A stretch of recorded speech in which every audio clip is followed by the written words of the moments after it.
प्यारे छात्र छात्राओं, होली के पावन पर्व के बाद जब विद्यालय 13 मार्च को खुला तो चीन द्वारा छोड़े गए कोरोना वायरस संक्रामक और भीषण रोग के बारे में मालूम हुआ, ज्ञात हुआ। तो विद्यालय एक सप्ताह के लिए फिर बंद कर दिया गया। सोचा कि चलो 22-23 तारीख में स्कूल खुलेगा, विद्यालय का शिक्षण कार्य प्रारंभ होगा और आपका टेस्ट भी बकाया था तो टेस्ट हो जाएगा। 31 मार्च तक मार्कशीट देने के बाद आपका नया सत्र, अप्रैल सत्र शुरू हो जाता।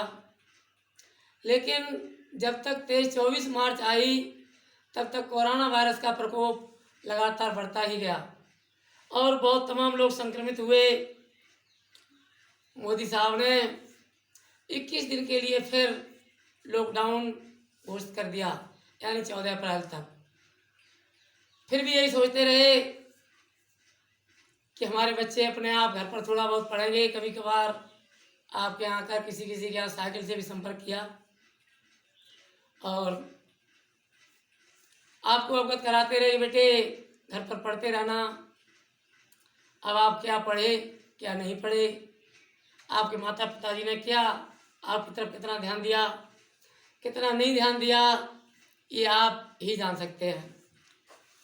फिर क्या हुआ, धीरे धीरे 14 अप्रैल आई, पता लगा और बहुत से लोग संक्रमित हो गए कोरोना वायरस से। तो उससे पहले लॉकडाउन में ही आवागमन सभी स्थगित हो गया था। तो प्रिय छात्र छात्राओं, आपके शिक्षण कार्य पर बहुत ही भीषण प्रभाव पड़ा, यानी दुष्प्रभाव पड़ा, बहुत आपका नुकसान हुआ। अब 14-15 अप्रैल आते आते ये पता लगा कि फिर 16-17 दिन के लिए लॉकडाउन बढ़ गया, यानी 3 मई तक के लिए। तो बेटे बेटियों, आज 2 मई, कल तक उनके हिसाब से कोरोना वायरस का लॉकडाउन खत्म होना चाहिए था। लेकिन कल 1 तारीख को फिर ज्ञात हुआ, मोदी साहब ने अवगत कराया कि अब 17 तारीख तक के लिए, यानी 17 मई तक के लिए फिर लॉकडाउन बढ़ गया। और आप लोग भी, अभी मैंने पहले नहीं बताया, लॉकडाउन का मतलब यह है बाहर कम निकलें, कोई विशेष कार्य हो तभी घर से बाहर निकलें। घर पर भी जो भी आपके साथी हैं, परिवार के लोग हैं, उनसे कम से कम 1-1 मीटर की दूरी बनाए रखें। ज़्यादा खेल कूद में सामूहिक रूप से व्यस्त न रहें। सुबह शाम पढ़ाई का काम जरूर रखें बेटे बेटियों। और इस संक्रामक रोग से बचने के लिए मोदी साहब के, योगी साहब के नियमों का अवश्य पालन करें, तभी आप स्वस्थ और सुरक्षित रह पाएंगे। शिक्षा तो पूरी होती ही रहेगी, लेकिन स्वस्थ और सुरक्षित रहना बहुत जरूरी है। और अपने जीवन में सुख शांति संपन्नता के साथ रहने के लिए, प्रसन्नता के साथ रहने के लिए शिक्षा बहुत जरूरी है, जो आपके जीवन काल तक, अंत तक, जब तक इस दुनिया में रहेंगे तब तक आपका साथ देगी।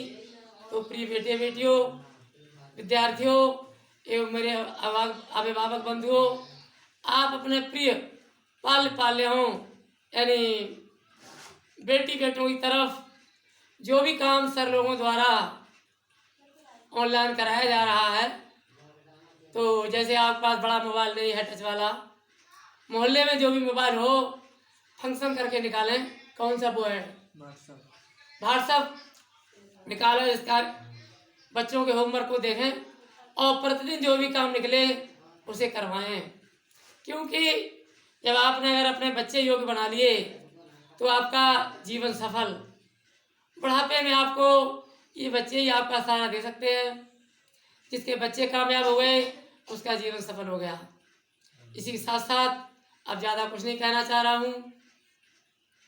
भवत मंगलम, आपका हमेशा मंगल हो, सदा आप लोग सुखी रहें। चिरंजीव रहें।